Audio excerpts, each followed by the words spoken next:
humna waaqayyooti. Tokkoffaa Qorontos boqonnaa tokko lakkoofsa 18 irratti sagalee waaqayyoo barreeffamee katabamee argamudha. Egaa mata duree kana keessatti wanta hedduu waliin ilaaluu, waliin barachuutii ni dandeenya. Fannoon maal akka ta'e, maaliif akka humna waaqayyoo akka jedhamee, waa'ee fannoo, waa'ee ayyaana fannoo fi qabxiilee kanaaf fakkaatan fannoodhaan maaliif sagannaa, fannoo maaliif dhungannaa, fannoo gooftaan keenya fayyisaan keenya Yesuus Kiristoos irratti fannifamee maaliif sagannaaf kan jedhuuf qabxiilee kana fakkaatan egaa barreessinees barannees xumuruu goolabuutii hin dandeenyu. Amma waaqayyo abbaan keenya nuuf ibse garuu gaggabaabsinee har'uma qofa barannee xumurra osoo hin taane borus iftaanis kan itti fufnee barannu jechaadha. Waaqayyo abbaan keenya hunduma keenya nu haa barsiisu.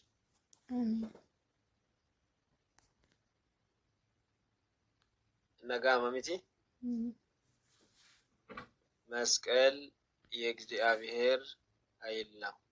አንደኛ ቆሮንቶስ ምዕራፍ 1 ቁጥር 18 እንዳምላካችን ቅዱስ ፍቃድ በዚያ ይለቃል መነሻነት ስለ ቅዱስ መስቀል ክርስቶስ ስለተሰቀለበት መስቀል ማለት ምን እንደሆነ እንደሁም ደግሞ ስለ በዓለ መስቀል ስለ ደመራ መስቀል ለምን ባንገታችን ላይ እናስራለን እንደሁም ለመስቀል ለምን እንሰግዳለን መስቀልን ለምን እናከብራለን የመስቀል ባህልን የምናከብረው ለምንድነው የሚለውንና ሌሎች ነጥቦችን ሌሎች ሰዎች የሚጠይቁን ሳይቀር አብረን የምንመለከት ይሆናል ማለት ነው። የአእምሮ ባለቤት አምላካችን ልዑል እግዚአብሔር በመካከላችን ተገኝቶ ምስጢሩን ጥበቡን ገልጾ እንዲያስተምረን የእርሱ ቅዱስ ፍቃድ ይሁንልን። waaqayyo abbaan keenya nu gidduutti argamee akka nu barsiisu akka nu gorsu icciitii jecha isaa akka nuuf ibsu eeyyamaa fi jaalala waaqayyo abbaa keenya nuuf yaa ta'u. Egaa hundumti keenya amantaan taanee har'a waaqayyoon maal dabarsiisaa, har'a waaqayyoon ergaa akkamiinaaf dabarsaa jennee ergaa waaqayyoon nuuf dabarsu barumsa inni nu barsiisu barumsa inni ittiin nu jajjabeessu barumsa inni ittiin nu hubachiisu tokkummaan gamtaan taanee waliin hordofuu qabna jechaadha. Egaa gabaabinumatti fannoon humna waaqayyooti gaafa jennu egaa kan nuti amma kaasatii kan nuti waliin ilaallu keessattiyyuu hiikoo fannoo guyyaa boruu waliin ni baranna. Ammaaf garuu keessumattiyyuu waa'ee fannoo qulqulluu gooftaan keenya fayyisaan keenya Yesuus Kiristoos irratti fannifamedha. Egaa gidiraan qormaanni rakkinni garaagaraa beela'uun dheebochuunis fannoon jedhama. Karaa biraatiin immoo fannoon gooftaan keenya fayyisaan keenya Yesuus Kiristoos fayyisaan addunyaa ilmaan namootaa fayyisuudhaaf guyyaa jimaataa kan inni irratti fannifame kan inni irratti foon sammuu muree kan inni irratti dhiiga isaa lolaasee qulqulluu fannoo jedhama. Egaa waa'ee isa kanaati kan nuti waliin bal'inaan barannu jechaadha. Egaa gabaabinumatti jecha kanaan kan barreesse ergaawwan 14 kan barreesse kan erge ergaawwan meeqan isiniin jedhu 14 ergaawwan 14 kan barreesse qulqullicha Phaawulosidha. Egaa qulqullichi Phaawulos hiikodhumti maqaa isaallee meeshaa filatame jechuudha. Yetamarraxa eqa meeshaa filatame meeshaa miidhagaa ta'e jechaadha. Egaa qulqullichi Phaawulos meeshaa miidhagaa ta'uu isaallee maqaan isaallee hojii duukaa bu'oota boqonnaa 9 lakkoofsa 15 irratti yoo dubbistan argachuutii ni dandeessu. Maatii Waaqayyoo sagalee kana kan barreesse isadha. Yeroodhaaf immoo qulqullichi Phaawulos ergaa kanaan kan barreesse kiristaanota magaalaa Qorontos keessa jiraachaa turaniif jechaadha. Egaa keessumattiyyuu akka walii galaatti qulqullichi Phaawulos ergaa isaa gara Qorontositti erge tokkoffaa kana keessatti qabxiilee gurguddoo 3 kan inni dubbate kan inni barsiise sadan kana keessatti tokko tokkoon immoo ergaa baay'ee jira barumsa baay'ee jira. Gara fuulduraatti yoo eeyyama waaqayyoo ta'e guyyaa inni jedhetti hiikoo kitaabota isaallee barachuutiin ni danda'ama. Egaa ammaaf ergaawwan gurguddoo 3 keessumattiyyuu jalqaba irratti qulqullichi Phaawulos tokkoffaa Qorontos kana keessatti kan inni dubbate kiristaanota Qorontos keessa jiranii Kiristoos akka isaan waamee gooftaa keenya Yesuus Kiristoosin waamamuu isaanii gara Kiristoositti Kiristoos koottaa jedhe akka inni isaan waame eenyurra bulee qulqullicha Phaawulos irra bulee jechaadha. Akkuma har'a abbaan keenya fe'iisaan addunyaa anaaf isin irra bulee ijoollee isaa gara isaatti waamu jechaadha. Maaliif eebbisuudhaaf, jiraachisuudhaaf, suga isaa dhiifama isaa baay'isuudhaaf Waaqayyo abbaan keenya ofitti nu qaba. Waaqayyo abbaan keenya ofitti nu waama. Karaa garaa garaa jechaadha. Kanaaf qulqullicha Phaawulos irras bulee Kiristoos eenyuun waameera? Namoota Qorontos keessa jiraachaa turan gara isaatti waameera. Keessattiyyuu lakkoofsa tokkorraa kaatanii tokkoffaa Qorontos jechaadha. Aga sagalitti yoo dubbistanii bal'inaan ni argattu. Kiristaanonni Qorontos keessa jiraatan yookiin namoonni Qorontos keessa jiraatan gara Kiristoositti akka isaan waamaman jechaadha.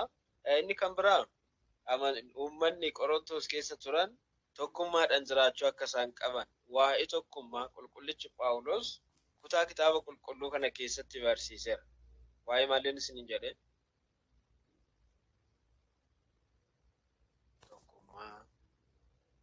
Tokkummaan barbaachisaadha jireenya kiristaanummaa keessatti. Kaleessa qulqullichi Phaawulos waa'ee tokkummaa barsiisaa tureera. Har'as manni kiristaanaa keenya waa'ee tokkummaa ni barsiisti. Maaliif? Tokkummaan kiristaanummaa keessatti barbaachisaadha waan ta'eef. Hundumti keenya iyyuu Kiristoosin tokko waan taaneef, hundumti keenya iyyuu fooniif dhiiga Kiristoos tokko waan fudhannuuf, xoofoo tokko keessaa waan dhugnuuf jechaadha. Maqaa Kiristoosiin hundumti keenya waan cuuphamneef, ijoollee eenyuti hundi keenya? Ijoollee Kiristoos hundi keenya. Kan nuti waaqessinu Waaqa tokkodha. Kan nuti amannus Waaqa tokkodha. Kan nuti bitamnuufis Waaqayyo tokkodha. Kanaaf kan nuti abdii godhannus mootummaa Waaqayyoo takkittiidha. Jireenya bara baraa takkittiidha. Mootummaa Waaqayyoo lama hin jiru. Kanarraa kan ka'e jireenyi tokkummaa barbaachisaadha. Kiristaanonni tokkummaadhaan kan isaan jiraachuutii qaban. Kanaaf egaa duuka buutonni gooftaa keenya Yesuus Kiristoos yookiin immoo walumaa galatti maatii 120 kan nuti jennuun illee Kiristoos gaafa gara samiitti ba'u tokkummaan ta'anii hojii duuka buutaa boqonnaa tokko irratti akkuma arginu mana haadha Maariqoositti argamanii Waaqayyoon waaqessaa, Waaqayyoon kadhachaati akka isaan turanii kitaabni qulqulluun nutti hima. Egaa tokkummaan waan barbaachisuufidha. Egaa qulqullichi Phaawulos ergaasa kana keessatti waa'ee tokkummaa, jireenya tokkummaa, waa'ee tokkummaa kiristaanotaa, kan Aphiloos, kan Keefaa, kan eenyu kan isaan jedhan sun dogoggora akka ta'eef hunduu Kiristoon tokko akka ta'e egaa barsiiseera jechaadha. Qabxii sadaffaan qulqullichi Phaawulos ergaa kana keessatti bal'inaan barsiise. Inni dubbate maali yoo jenne fannoon humna Waaqayyoo ta'uudha. Fannoon humna eenyu ta'u?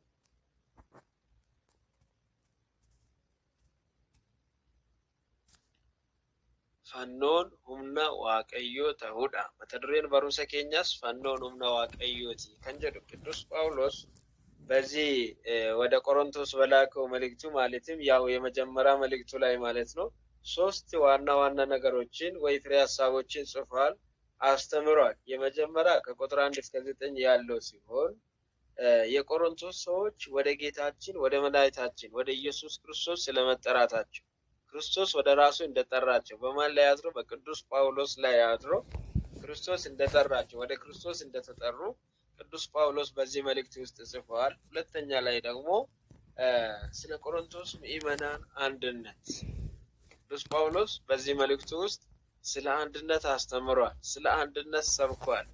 አንድነት በክርስትና ሕይወት እጅግ አስፈላጊ ነገር ስለሆነ ማለት ነው። ሁላችንም አንድ ነን። በዘመናችንም አንድነት ያስፈልጋል። ለምን? የምናመልከው እግዚአብሔር የምንገዛለት አምላካችን አንድ እግዚአብሔር ስለሆነ፣ የምንቀበለው የክርስቶስ ደም አንድ ስለሆነ፣ የምንጠጣው የክርስቶስ ደም አንድ ስለሆነ፣ ቤተክርስቲያናችን አንድ ስለሆነች፣ ጥምቀታችን አንድ ስለሆነች አንድነት ያስፈልጋል። እግዚአብሔር ቤተሰቦች አባታችን አምላካችን እግዚአብሔር ስንት ነው? አንድ ነው። ስለዚህ በአንድነት መኖር ያስፈልጋልና ቅዱስ ጳውሎስ እኔ ኬፋ ነኝ፣ እኔ የአጵሎስ ነኝ የሚሉት ሁላቸውም በክርስቶስ አንድ መሆናቸውን ያስተማረበት የመጽሐፍ ቅዱስ ክፍል ይሄ ነው ማለት ነው። ሶስተኛው ነጥብ ሰፋ አድርጎ ቅዱስ ጳውሎስ በዚህ መልእክት ውስጥ የጻፈው ወይ የላከው መስቀል የእግዚአብሔር ኃይል ስለመሆኑ ነው። የማን ኃይል? የእግዚአብሔር ኃይል። የትምህርታችን ርዕስ ምንድነው? መስቀል የእግዚአብሔር ኃይል ነው የሚለው። መስቀል የማን ኃይል ነው? ፈኖሉም ነኝና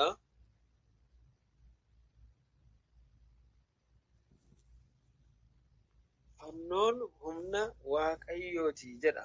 Egaa tokkoffaa Qorontos boqonnaa tokko lakkoofsa 18 irratti gaafa dubbistan waa'een yookiin jechoonni fannoo warra badiisarra jiraniif, warra gara badiisatti adeemaniif, warra karaa badiisarra jiraniif gowwummaadha jedha.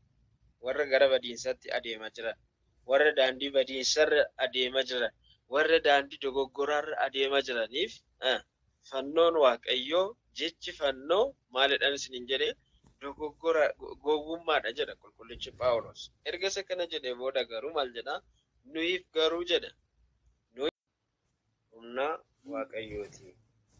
Tokkoffaa Qorontos boqonnaa tokko lakkoofsa 18 irratti